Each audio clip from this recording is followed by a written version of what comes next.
اس کو سراہا گیا ہے، اور عام پبلک میں بھی میں نے ابھی کوئی ان کے خلاف کوئی منفی آرٹیکل نہیں دیکھا کہ ہاں یہ ہو سکتا ہے کہ ٹیکنیکل حوالے سے کسی نے کچھ اس پر رائے دی ہوگی ضرور، لیکن اس کے جواب میں پھر آ رہا ہے، ڈیبیٹ تو ہر چلتی رہتی ہے، مسئلہ نہیں ہے۔ مولانا صاحب، اس وقت صورتحال یہ ہے کہ جو مرکز سے اسلام آباد سے بات آ رہی ہے کہ ججز کی تعداد 17 سے بڑھا کر 23 کی جا رہی ہے، اور یہ پروپوزل یا ایک بل جو ہے وہ پیش ہونے والا ہے ایک آدھ دن میں۔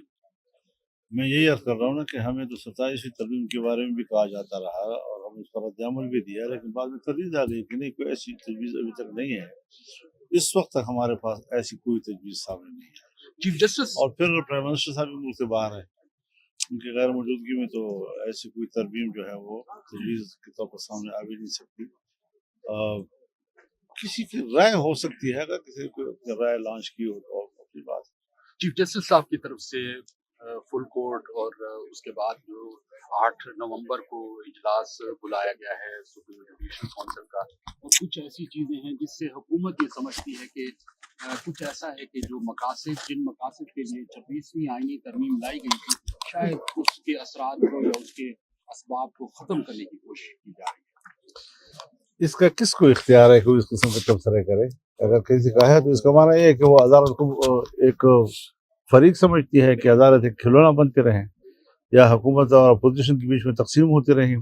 اگر عدالت ایسے اقدامات کرتی ہیں کہ وہ خود کو اس بحث سے نکالنا چاہتی ہیں تو اچھی بات ہے۔ آپ یہ سمجھتے ہیں کہ یہ جو اقدامات کیے جا رہے ہیں چیف جسٹس کی طرف سے یا سپریم کورٹ کی ججز کی طرف سے، ابھی کوئی ایسی بات نہیں کی جا سکتی کہ وہ کسی کے فیور کر رہے ہیں یا کسی کی مخالفت کر رہے ہیں، لیکن یہ ہے کہ خود سے اس سے معنی نکالنا کہ شاید یہ فلاں کے حق میں ہے یا فلاں کے حق میں ہے۔ تو ہم نے تو عدلیہ کی اصلاحات کی بات کی ہی اسی لیے ہے کہ جج صاحبان جو ہے وہ سیاست میں فریق نہ ہوں اور فیصلے اصول کی بنیاد پر۔ مولانا صاحب، آپ دو صوبوں کی خصوصی طور پر بات کرتے ہیں کہ امن و امان کی صورتحال بہت ابتر ہے، مگر یہ کہ کسی بھی سطح پہ اس چیز کا نوٹس نہیں لیا جا رہا۔ آپ سمجھتے ہیں کہ ڈیرہ اسماعیل خان میں جو صورتحال ہے، نہ صرف جو سراؤنڈنگز ہیں، اندرون شہر بھی صورتحال جو ہے وہ بے امنی کی ہے، بہت زیادہ تھریٹس ہیں، یہاں تک کہ ایک ڈپٹی کمشنر کی طرف سے ایک لیٹر جاری ہوا ہے جس میں افسران کو اور سرکاری ملازمین کو گھروں میں مقید رہنے کی اور انہیں غیر ضروری طور پر باہر نکلنے سے منع کیا گیا ہے۔ یہ صورتحال تو کبھی بھی تاریخ میں نہیں رہی جب بہت زیادہ دہشت گردی کی صورتحال۔ دیکھیے، طالبان کا رونا جو ہے وہ کون روئے اور کیوں روئے، بات تو بنیادی یہ ہے، کون لائے ہیں ان کو، کس نے ان کو راستہ دیا ہے۔ ظاہر ہے کہ جنگ کی صورت میں فتوحات تو حاصل نہیں کی گئی، کہ جنگ ہوتی ہے پھر آپ ایک فوج کو پسپا کر رہے ہوتے ہیں، پھر آپ علاقے پہ قبضہ کر لیتے ہیں، ایسی تو کوئی صورتحال نہیں ہے۔ ہر جگہ پر ہماری انتظامیہ بھی موجود ہے، ان کے دفاتر بھی موجود ہیں، وہ کام بھی کر رہے ہیں، وہ اپنے ریٹ بھی جو ہے وہ بتا رہے ہیں کہ ہماری یہاں پر کنٹرول ہے، لیکن اس کے باوجود ریٹ کیوں ختم ہو گئی، کیوں ختم ہو رہی ہے؟ تو ظاہر ہے کہ یہ کوئی ایک بڑے گیم کا حصہ ہے۔ اور آپ دیکھیں جی کہ پورے ملک کے اندر جو 2 صوبے ہیں ہمارے، ان 2 صوبوں میں یا مذہب کے نام پر بندوق اٹھایا گیا یا قومیت کے نام پر بلوچستان میں بندوق اٹھائے گئے، اور پارلیمنٹ سے اس الیکشن کے دوران قوم پرستوں کو بھی نکال دیا گیا اور مذہبی لوگوں کو بھی نکال دیا گیا۔ اب ظاہر ہے کہ جب یہ عوام کے نمائندے نہیں ہوں گے تو یہ پھر ان برے حالات کا مقابلہ کرنے کے لیے میدان میں نہیں آ سکتے۔ ایک زمانہ تھا جب میں نے ایک دعویٰ کیا تھا کہ جہاں جہاں پر جمعیت علماء اسلام کا نمائندہ ہے وہاں وہاں پر امن و امان ہے۔ وجہ یہ تھی کہ وہ عوام کے حقیقی نمائندے تھے، وہ سامنے آ جاتے تھے۔ اب انہوں نے ایسے حالات پیدا کر دیے کہ اگر کہیں جمعیت کے نمائندے ہیں تو وہ بھی بے بس ہو گئے، اور ان کی کوشش یہ ہے کہ جو معروف قسم کی کہ قوم پرست قیادت ہے، جو مسائل کو سمجھتی ہے، جو سیاسی زاویے کو سمجھتی ہے، جو حکمت کو سمجھتی ہے، جو دوسروں کو سمجھا سکتے ہیں، یا وہ مذہبی قیادت کہ جو سیاسی معاملات کو پر ادراک رکھتی ہے، وہ معاملات کو سمجھتی ہے، ان کو غیر مؤثر کر دیا جائے اور ان کو کاؤنٹر کرنے کے لیے نئے نوجوانوں کو نکالا جائے. تو اس قسم کی چیزیں حضرت سوائے اس کے کہ وہ علیحدگی کی تحریکوں کو تقویت دیں گے، اس کے علاوہ کوئی اس کا اور نتیجہ نہیں کر سکتے. تو یہ سوالات آپ کے بالکل وجہ ہیں کہ رفتہ رفتہ ہماری ریٹ کیوں ختم ہوتی جا رہی ہے. عام آدمی اپنے گاؤں میں، اپنے محلے میں اب اپنے گھر چھوڑ رہے ہیں. تو یہ نہیں کہ گورنمنٹ نے کہا ہے کہ آپ علاقہ چھوڑ دیں، لیکن وہ انسان ہیں، انہوں نے روزگار بھی کمانا ہے، ان کے روزگار کے مواقع ختم ہو گئے ہیں. بچوں کو تعلیم بھی دینی ہے، کہاں تعلیم دلائیں، کس اسکول میں دلائیں، کہاں بھیجیں ان کو. تو اس خوف کی حالت میں نہ کوئی روزگار کر سکتا ہے، نہ کوئی اپنے بچوں کو تعلیم دلا سکتا ہے. نتیجہ یہ نکل گیا کہ وہ لوگ خود بخود جو ہے وہ علاقے چھوڑ رہے ہیں اور ان کے حوالے کیا جا رہا ہے سب کچھ. مولانا صاحب، آپ نئے انتخابات کی بات کر رہے ہیں اور تحریک انصاف موجودہ انتخابات کو مان نہیں رہی، تو آپ مستقبل میں کوئی ایسی سچویشن آپ دیکھتے ہیں کہ نئے انتخابات کی طرف جایا جائے؟ نئے انتخاب کی طرف جانا پڑے گا اگر ملک کو بچانا ہے. جو اسمبلی کے اندر حکومت بنائی گئی اور اس کے لیے جو مینجمنٹ کی گئی وہ تو 26ویں ترمیم میں ناکام ہو گئے ان کی.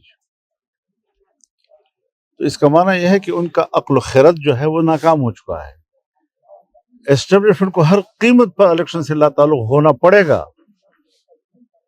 جب تک وہ اپنی مرضی کے حوالے سے سوچتے ہیں کہ ہم آئیں گے تو اپنی مرضی کی ہماری اسمبلی ہوگی اور حکمران جو ہے وہ اپنی اکثریت سے ہماری مرضی کے مطابق ترامیم پیش کریں گے اور قانون پاس کرتے رہیں گے، یہ سلسلہ اب نہیں رہیں گے. تو اس قسم کی صورتحال میں کہ جہاں پارلیمنٹ یہ سمجھتی ہے کہ ہمیں تو کوئی پاس کر کے یہاں لایا ہے، ہمیں تو کسی نے یہاں حکومت ہمارے کسی نے حوالے کی ہے، ایسی صورتحال میں حکومت اپنا کردار ادا نہیں کر سکتی. تو آپ یہ سمجھتے کہ اگر 26ویں ترمیم کو آپ تسلیم نہ کرتے اور آپ سپورٹ نہ کرتے تو یہ ممکن تھا کہ حکومت یہ اپنا ٹینیور یا مینڈیٹ پورا نہ کر سکتی؟ دیکھیے، بات مینڈیٹ کی نہیں ہے، بات یہ ہے کہ اصولاً کون سی چیز صحیح ہے، کون سی چیز غلط ہے. 56 کلازز ہیں جو اوریجنل ڈرافٹ کے اندر موجود ہیں اور 56 کلازز سے ہم اس کو 22 کلازز پہ لے آئے. اس کے بعد اگر ہم ووٹ نہیں دیں گے تو وہ جو انہوں نے اندر سے ممبران خرید لیے تھے، اور یہ فیکٹ ہے کہ خرید لیے تھے انہوں نے، ہمارے 8 ووٹوں کی ان کو ضرورت تھی، وہ 11 ووٹ خرید چکے تھے اور ان کو اپنی پناہ گاہ میں محفوظ کر دیا تھا. اپوزیشن اگر ہم ووٹ نہ کرتے تو اوریجنل ڈرافٹ سے بھی زیادہ گندا ڈرافٹ آتا اور وہ کامیاب ہو جاتا. تو پھر ہماری اس 1 مہینے کی محنت کی کیا فائدہ ہوتا ہے؟ تو ظاہر ہے کہ ہم نے جہاں پر آئین کو اس قسم کی کدورتوں سے پاک رکھا ہے اور جس طرح ہم نے آئین میں صحت مند قسم کی چیزیں قبول کی ہیں، شاید اگر ہم اس جگہ پر آ کر کہ ہم نے اپنے اہداف حاصل کر لیے ہیں اور پھر 5 کلازز ہم نے اپنے شامل کی ہیں کہ جو جمعیت علماء اسلام کے منشور سے متعلق ہیں، وہ اس میں آگے 27 ہو گئی. اگر ان 27 کو ہم اس وقت ووٹ نہ کرتے تو آپ نے دیکھا نا کہ پی ٹی آئی نے ووٹ نہیں کیا، وہ اپنے حالات کی وجہ سے. لیکن یہ بھی نہیں کہ ہمارے اوپر تنقید کی، ہماری تعریف کی کہ آپ نے بہت کچھ حاصل کیا ہے، اور وہ سمجھتے ہیں کہ اس میں ہماری بہت سی مشکلات بھی حل ہوئی ہیں. اور پھر ہم نے ان کو مسلسل اعتماد میں رکھا ہے، یعنی روزانہ کے حساب سے 1-2 میٹنگ ہے ان کے ساتھ، تاکہ ایک لمحے سے ان کو ہم آگاہ کر سکیں. جو مذاکرات میں جو ڈیولپمنٹس تھی ان سے ہم نے مخفی نہیں رکھی. ان کو بھی اس بات کا ادراک تھا کہ اب اگر ووٹ نہیں ہوگا اور جمعیت ووٹ نہیں کرے گی تو پھر تو پھر 1 مہینہ ہم نے مذاکرات کیوں کیے. آخر ذوالفقار علی بھٹو اور مفتی محمود کے بیچ میں تو مذاکرات ہوئے تھے نا، دونوں ٹیمیں بیٹھی تھی اور کوئی 31 مطالبات جو ان کے دنوں پر اتفاق رائے ہو گیا تھا. تو اس طریقے سے تو اختلاف بھی ہوتے ہیں اور پھر مذاکرات بھی ہوتے ہیں. تو جمہوریت کا معنی یہی ہے. یہاں یہ نہیں ہے کہ بس حکومت اور اپوزیشن ایک موضوع اسمبلی میں آ جاتا ہے. تو ہم نے یہ بھی کہا تھا کہ ہر چند کے ہم اس اسمبلی کو ڈیجیور نہیں سمجھتے, لیکن ڈیفیکٹ تو ہے, اب اس سے کچھ تو کرنا ہوتا ہے. اگر ہم ساتھ نہ دیں اور اس طریقے سے وہ ہاتھ مروڑ کر گردن مروڑ کر اپنے نمبر پورے کر لے تو پھر کیا نقصان ہوتا, ملک کا کیا نقصان ہوتا. مولانا صاحب آپ تواتر کے ساتھ نئے انتخابات کی بات کر رہے تھے, کیا اس وقت ملک متحمل ہو سکتا ہے نئے انتخابات؟ اگر دھاندلی والے الیکشن کا متحمل ہو سکتا دیا نہیں ہو سکتا, یعنی وہ کیوں کرایا گیا پھر؟ حالات میں کون سی فاصلہ ہے کہ آپ صرف اپنے مطلب کے لیے دھاندلیاں کریں اور اسمبلی وجود میں لائیں, اور اگر شفاف الیکشن کے لیے کوئی مطالبہ کرتا ہے تو پھر حالات ایسے نہیں ہیں تو پھر کیسے متحمل ہوگا, تو پھر ملک متحمل نہیں ہوگا. یعنی ابھی خدا نہ کرے اللہ تعالیٰ بچائے کہ اگر آپ نے 1 گھنٹہ پہلے حرام کھا لیا اور پیٹ بھر لیا اور پھر گھنٹے کے بعد کہ بھی حلال بھی کھا لو, اب حالات متحمل نہیں ہیں اس کے. یہ ملک کے حالات وہ یہ کہتے ہیں کہ ہم ملک کے حالات کو بہتری کی طرف لے آئے ہیں, اب ایک دفعہ پھر سے پیچھے چلے جائیں, یہ نقصانات بھی. حضرت بہتری کی طرف لانا اگر عوام کے لیے ہے, اگر ملک کے لیے ہے, ملک ہمارا مشترک ہے, ملک ہمارا مشترک ہے. اگر ہم یہ اعلان نہ کرتے کہ شنگھائی تنظیم کی اگر ہمیں میزبانی ملی ہے تو ہمیں میزبان کی طرح کا رویہ اختیار کرنا ہوگا, تو یہ ملک کے لیے تھا نا, ورنہ ہم تو شور شرابہ کر سکتے تھے, اسلام آباد میں جلسے بھی کر سکتے تھے, اسلام آباد کے اندر ہم ایک دھرنا بھی دے سکتے تھے, کوئی ایسی بات تو نہیں تھی. پیپل پی ٹی آئی بھی کر سکتی تھی, چاہے مار کھائیں چاہے جو بھی ہو, سب کچھ ہو سکتا تھا. لیکن ہم نے صرف ملک کے لیے کہ ایسا نہ ہو کہ مہمان آئیں, مسئلہ اقتصاد کا ہو, پاکستان اقتصادی لحاظ سے کمزور ہے, اگر کل کلاں یہ لوگ ہمارے ساتھ تعاون کرنا چاہیں ہمارے معاشی مشکل کو دور کرنے کے لیے تو ہم ایسے مواقع کو ضائع نہیں کرتے. اختلاف کی بھی حدود ہوتے ہیں کہ کہاں تک جانا ہے اور پھر کہاں تک نہیں جانا چاہیے. عدالتوں سے ریلیف ملنے لگا ہے فوری طور پر.